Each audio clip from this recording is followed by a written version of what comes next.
네, 박범계 의원입니다. 사찰 공화국 아니나 다를까 박근혜 정부도 사찰 공화국이었습니다. 이명박 정부 때 민간인 불법 사찰로 인해서 국정조사가 특위가 만들어졌지만 단 2번의 회의로 끝났습니다. 그 당시 민간인 불법 사찰의 대상에는 이용훈 대법원장도 포함되어 있었습니다. 우리 조한규 증인께서 공개한 그 문건은 그 양식으로 봤을 때 청와대가 작성한 문건으로는 보여지지 않습니다. 사찰은 하면 어디가 떠오릅니까? 조한규 증인.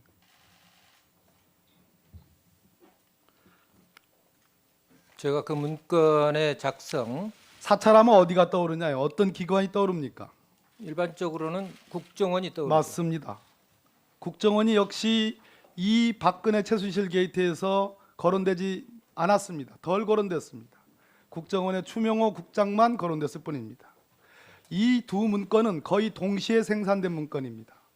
그리고 파기 시한이 정해져 있습니다. 며칠 한 파기. 그리고 대법원장의 산행과 관련된 일상사를 소재로 담고 있습니다. 최성준 현 방통위원장, 당시 춘천지방법원장이 한 번 미끄러진 대법관 인사에서 재기를 노리는 내용을 담고 있습니다. 거기에 이회수 소설가가 등장합니다. 이회수 소설가를 모니터링하지 않으면 담길 수 없는 내용입니다. 물론 최성준 법원장도 모니터링한 겁니다. 이 두 가지 문건이 차라는 그러한 예를 들어서 우리 돈에 표시되는 보안을 표시하는 그러한 직인과 함께 대비로 제공된 문건입니다. 이 문건은 국정원의 문건으로 보여집니다.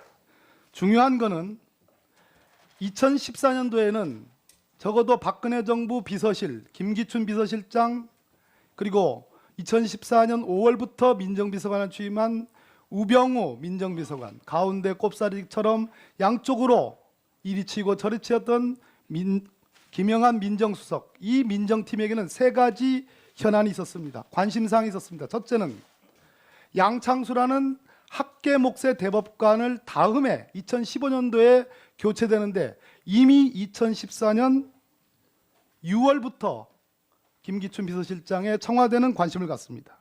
이번 기회를 놓치면 검찰목은 향후 취득하기, 구득하기 난망하다라는 표현으로 6월 28일자 기재가 되어 있습니다. 김영한 업무일지에 나와 있습니다. 놀라운 것은 8월 7일자 김기춘 비서실장은 우병우 팀, 허수아비 그림, 광주, 홍성당 화백을 말합니다. 신부 뒷조사, 이 신부는 박창신 신부로 추정됩니다. 연평도 포격 발언, 아무런 문제가 없이 지났는데 9개월 만에 8월 28일 날 전격 소환됩니다. 신부 뒷조사와 관련해서 경찰과 국정원 팀을 구성하라고 합니다.